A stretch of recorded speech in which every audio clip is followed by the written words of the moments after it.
ملک کی آزادی کے بعد سے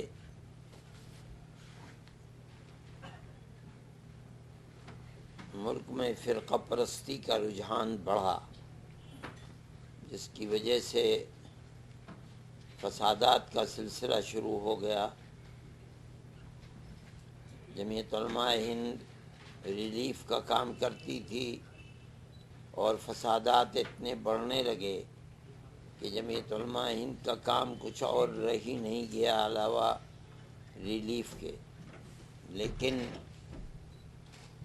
گجرات کے فساد کے بعد صورتحال بدلی، اس لیے کہ الیکٹرانک میڈیا کا زمانہ آ چکا تھا۔ فسادات ہوئے اور ساری دنیا کے اندر بیک وقت اس کی گونج ہوئی، اور اس گونج کے نتیجے میں پورا ملک بری طرح مجروح ہوا اور داغدار ہوا۔ تو فرقہ پرست طاقتوں نے اپنے رخ کو تبدیل کر دیا۔ فسادات کے بعد صورت یہ ہونے لگی کہ اب فسادات تو کم ہو گئے، لیکن بم بنانے اور بم کی تربیت دینے اور بم کو پھوڑنے کی اب اس طریقے کی واردات ہونے لگیں جن سے قتل کا دروازہ کھل گیا۔ مسلمانوں کا بھی قتل ہوتا تھا اور بے قصور ہندوؤں کا بھی قتل جے پور میں، دلی میں اور ان جگہوں کے اوپر ہوا۔ ہم برابر یہ کہتے تھے کہ جو لوگ بم بناتے ہیں، بنانے کی تربیت دیتے ہیں، یہ مسلمان نہیں ہیں، یہ غیر مسلم ہیں، فرقہ پرست پارٹیوں کے نمائندے ہیں۔ لیکن مسلمانوں کے ابھرتے ہوئے لوگ ڈاکٹر ہیں، انجینئر ہیں، انجینئرنگ پڑھنے والے ہیں، طلباء ہیں، ان لوگوں کو ابھی چیتھڑے لاشوں کے اٹھتے نہیں تھے کہ ان کی گرفتاریاں شروع ہو جاتی تھیں۔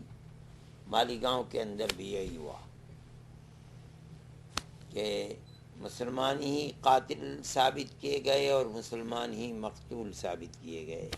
ہم اس وقت بھی یہ بات کہتے تھے کہ یہ تفتیش غلط ہے، لیکن ہماری اس بات کے اندر کوئی جان نہیں تھی اور لوگ اس کو قبول بھی نہیں کرتے تھے، یہاں تک کہ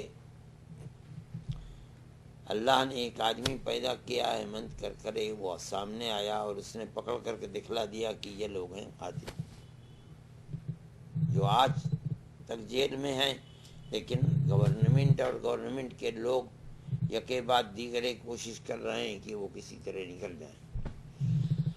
لیکن اس وقت کا یہ فیصلہ بڑا اہم ہے کہ جن مسلمانوں کو ثابت کیا گیا تھا کہ یہ لوگ قاتل ہیں اور انہوں نے بم بنائے ہیں، بم مارے ہیں، عدالت نے ان کو بالکل بے قصور اور پاک و صاف کر کے ثابت کر دیا کہ یہ لوگ بم بنانے والوں میں اور مارنے والوں میں نہیں ہیں۔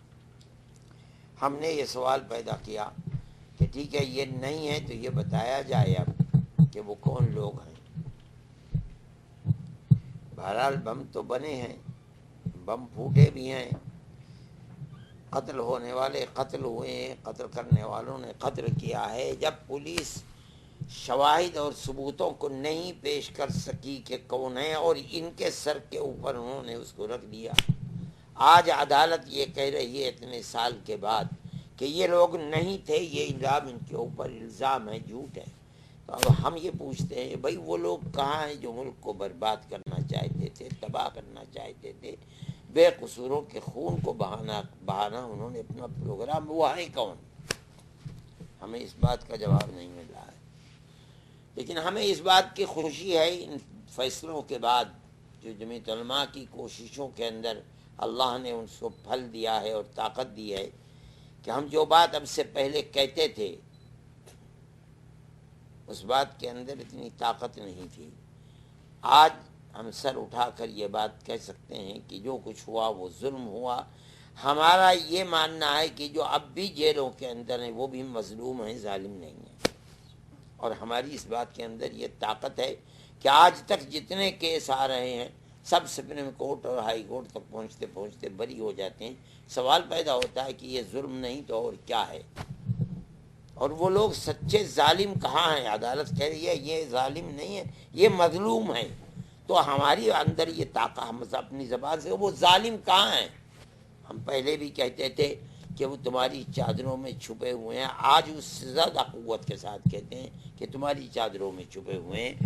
پولیس وہاں تک اپنا ہاتھ نہیں پہنچا سکتی تو اپنے منہ کی کالک کو صاف کرنے کے لیے مظلوم مسلمانوں کو پکڑتی اور کہتی ہے کہ یہ ہے ظالم. عدالت کہتی ہے کہ یہ ظالم نہیں.